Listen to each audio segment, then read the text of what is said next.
All right, ladies and gentlemen, smart movers, if you are a first-time investor, small developer, and you're wondering if Mesa, Arizona is a good investment right now, we're going to check it out in the Smart Movers Club system that you're seeing here. Listen, if you don't have $20,000 a year for data from all of these big corporations, big investment companies, listen, all you need to do is jump on Smart Movers Club. You got the same data, same institutional grade data. So thank you for joining. Again, we're going to check out Arizona today, and we're going to Mesa to check it out. We know a lot of corporations, a lot of data centers is moving into Arizona, into the desert. We know what that's going to come with.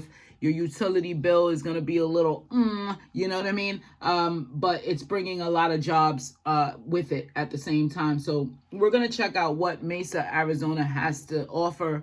We're going to check out the opportunity zones, get a market analysis real quick, as well as the price trends going on in Arizona.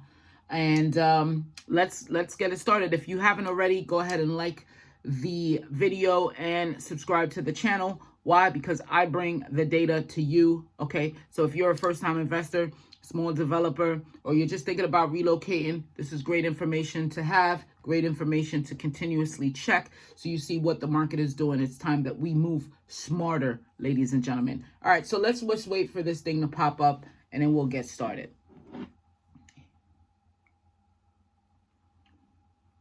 Here we go. All right, so it looks like it's a B plus buy. We got a expected ROI of 8 to 12% based on that. We got a couple things moving here. Top major moves are Apple data center expansion. You got Apple announced $1.2 billion expansion of its Mesa data center campus. They announced that in Q3 2025. That's adding significant tech infrastructure and creating over 650 permanent jobs. You got Lucid Motors Supply Park. That's about 400 permanent jobs, 900 construction jobs. They broke ground on a supplier park in Southeast Mesa with $350 million invested, and again 400 permanent jobs expected by early 2026. And now we go down to the economic indicators analysis, and it says here Mesa, Arizona continues to demonstrate robust economic fundamentals as of this month. The city's unemployment rate stands at 3.6%, slightly below the national average here, reflecting a healthy job market. What do we have? Job growth has been increasing, has been steady at 2.8%, driven primarily by expansions in healthcare. You got Banner Health, Dignity Health, education, aerospace, defense, Boeing, MD helicopters, and technology. You got the Apple, like we mentioned. Corporate relocations and expansions in Phoenix East Valley corridor have further diversified the employment base. So again, we start seeing these economic indicators, and what's a big one? A big one is population growth. A big one is businesses moving in, corporations moving in, adding money to the infrastructure. And of course, that infrastructure has to be supported. So population growth remains strong, with Mesa's population surpassing 550,000, up 1.7 year over year. So migration from higher cost states, notably coming in from Cali, Arizona, saying, don't California my Arizona. I know what you guys are saying. Don't do it. And Washington. So they continue to fuel demand for both housing and services. Median household income has risen to 74.8, up 4.1% from last year, supporting consumer spending and housing affordability. Again, once you get people coming in from higher cost states like California and Washington, they've been used to a certain baseline for their livability, a certain quality for their livability as far as high cost, high tax states. So when they come to a lower cost state, even if it's, for you guys that are living there, high cost for you, or just, you're barely making it or whatever, for them, it's like an entire playground, right? So now they could go drive up the prices in your area. And that's really what happens when you get, especially a lot of population from high cost states. They drive up your prices. So, but there's some red flags. They include rising cost of living, and that's what happens, particularly in housing and utilities. Utilities, of course, supports that whole data center build, and a slight uptick in consumer debt levels. However, these are offset by strong wage growth and a diversified employment base. No major layoffs of corporate downsizing have been reported. The city's pro-business regulatory environment and ongoing infrastructure development, light rail expansion, gateway airport upgrades, they support positive economic outlook. So let's talk about the price drivers and market timing. Mesa's housing market is characterized by moderate inventory, 2.1 months of supply, up from 1.6 months of supply 6 months ago. So 6 months ago, it was a straight up seller's market. I mean, probably was gone in 4 or 5 days on the MLS, indicating a shift from hyper seller's market, like I just said, more to a balanced environment. Median home price is $434,000. That's also seen an increase of 2.3% year over year, but appreciation has slowed 0.2% per month, signaling price stabilization. What was happening is, within this past year here, we've seen a lot of sellers try to look up historical trends and base their selling prices on 2021 to 2023, when anybody was getting anything for their property. And the reason why they were getting anything for their property was that liquidity and the ease of obtaining debt with a low interest rate at that time was superb. So everybody got 3%. Anyone could go buy what they wanted. So it was a seller's field day back in those days. But these sellers now think that they could get that type of price, and it's just not happening. Key price drivers include persistent in-migration, limited new construction due to labor material shortages, and you back that with also tariffs and all of that. And there's a strong rental demand there. The rental vacancy rate is 4.2, with average rents up 6.1 year over year. So the average now you're looking for is a 3-bedroom single family home is $1,930. $1,930. Demand for affordable starter homes and small family properties is especially high right now, while luxury segments are seeing longer days on market. Again, when we go back to private equity, when we go back to Class A properties, you see a lot of those properties built up. They built up really quick. Everybody wants a luxury segments, luxury asset classes in their portfolio. But what happens when the market cools? The rate of wage doesn't grow with inflation. All of that, you start seeing a cooling in the luxury segments, but you see an uptick in affordable starter homes. Okay, so for a 0 to 6 month window here, the best asset class is small multifamily. That's 2 to 4 units, and SFR in workforce housing neighborhoods. So that's Class B. You're dealing with Class B asset classes here.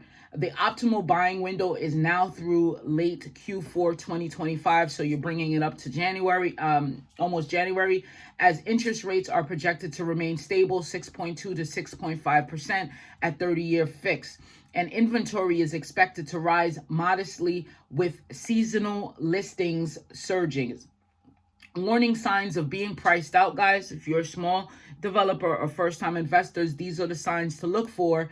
It's a sudden drop in inventory below 1.5 months, or a spike in investor competition from institutional buyers. You don't want to compete with institutional buyers. You don't want to compete with Berkshire Hathaway. You don't want to compete with a private equity roll-up that comes through and just snags up 32 single-family homes, or go ahead and builds an entire community of new development in the affordable price range.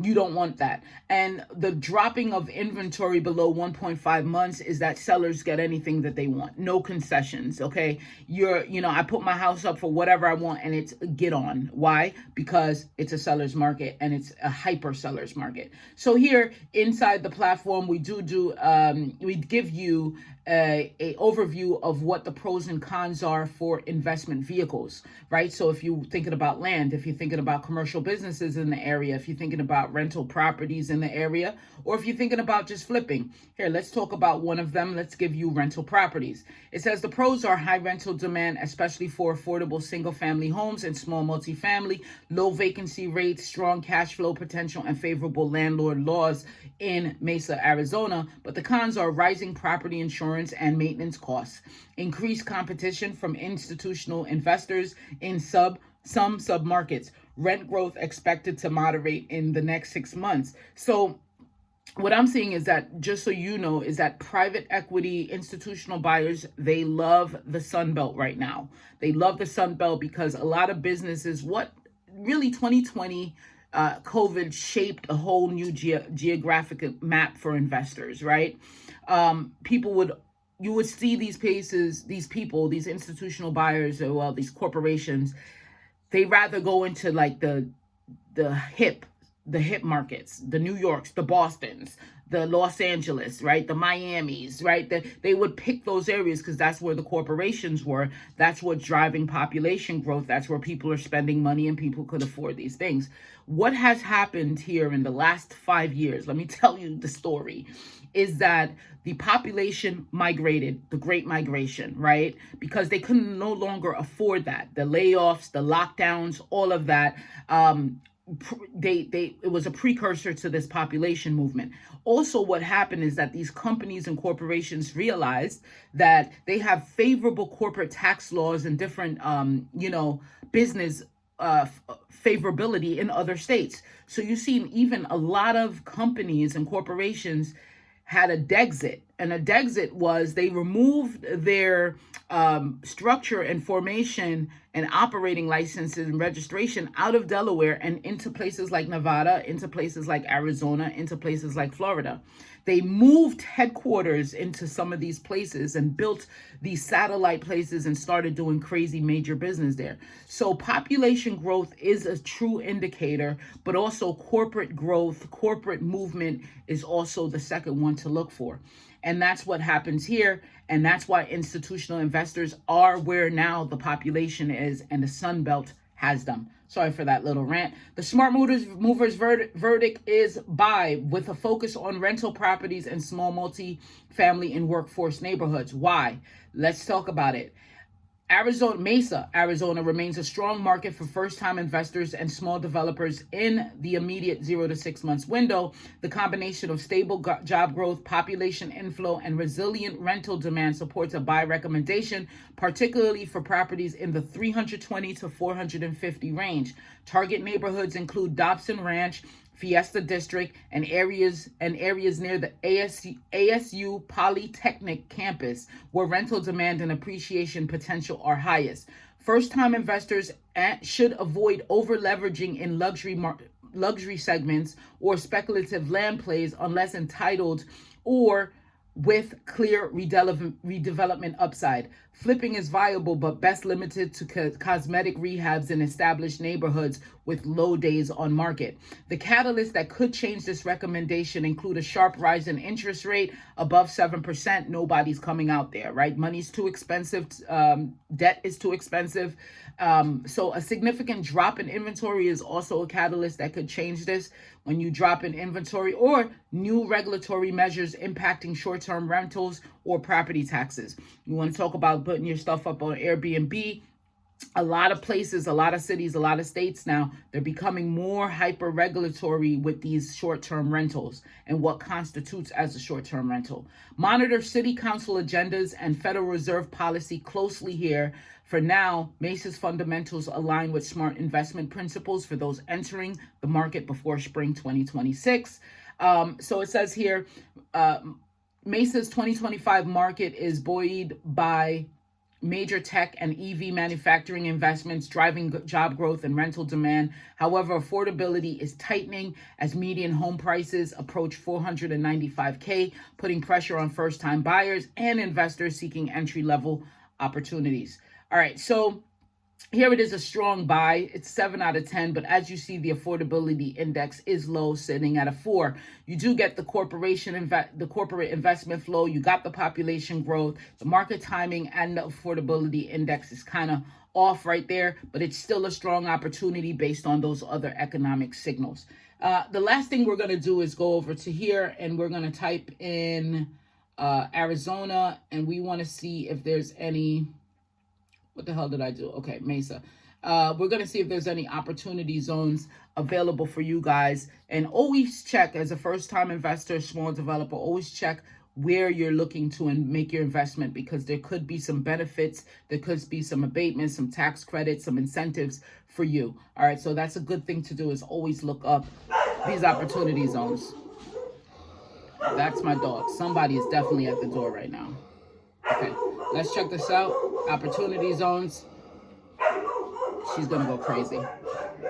I think we're gonna have to cut it here because I have to go check who's at the door. All right, guys. There's a lot of opportunity zones in Mesa. I'm sorry I can't get to it, but there's a bunch. Thank you so much for watching. Again, like and subscribe. We go over different cities, but you could go check your own city out at smartmoversclub.com. Peace.